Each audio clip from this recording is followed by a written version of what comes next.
Min Jannar li ġej sidien ta' proprjetajiet residenzjali privati f'żona ta' konservazzjoni urbana u binjiet skedati fi Grad 1 u Grad 2 jistgħu jibbenefikaw minn skema li toffrilhom sa 70% rifużjoni tal-ispejjeż għar-restawr, konservazzjoni u manutenzjoni.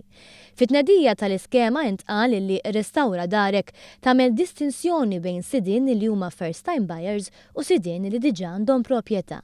Il-first time buyers ta' binjiet residenzjali skedati fi Grad 1 u Grad 2 jistgħu japplikaw għal rifużjoni ta' 70% sa massimu ta' 100,000 euro tal-ispejjeż tax-xogħol ta' restawr u konservazzjoni fuq il-faċċata, l-intern, l-arkitettura tal-ġonna u ġwiebi u ta' ċertu xogħlijiet ta' riabilitazzjoni.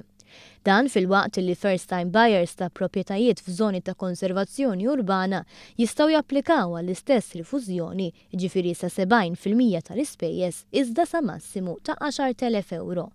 Minu diġà proprjetarju ta' dar li taqa' taħt waħda minn dawn il-kategoriji u jixtieq jagħmel xogħol ta' restawru manutenzjoni jista' jirċievi rifużjoni fuq l-ispejjeż ukoll iżda din hija limitata għal xogħol fuq il-faċċata biss.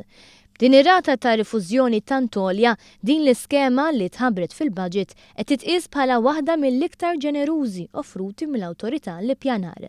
L-iskema restawra darek se tkun disponibbli għal xogħlijiet permezz ta' żviluppi li jibdew wara l-ewwel ta' Jannar u ser tibqa' miftuħa sa 30 ta' April jew sakemm jintefqu 8 miljun euro li hemm allokati għaliha.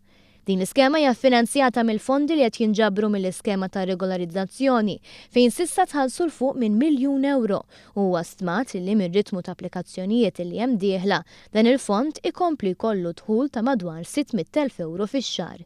Is-Segretarju Parlamentari għall-Ippjanar Deborah Xkembri rrimarkat li din l-iskema tingħaqad ma' katina inizjattivi tal-Gvern li jassistu r-riġenerazzjoni tal-qalba tal-irħula.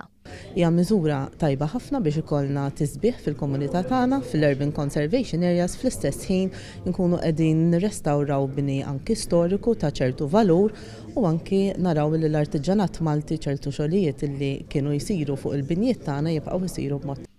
Is-Segretarju Parlamentari Stefan Bontempo tkellem b'sodisfazzjon dwar il-ftehim milħuq bejn l-Awtorità u l-Assoċjazzjoni tal-Kunsilli Lokali biex il-Kunsilli kollha joffru servizz professjonali ta' perit intis fil-konservazzjoni fil-lokalità filwaqt li jżommu lura milli jitolbu ħlas għal permess ta' tqejjid tal-mar relatat max-xogħlijiet għal perjodu ta' 3 xhur.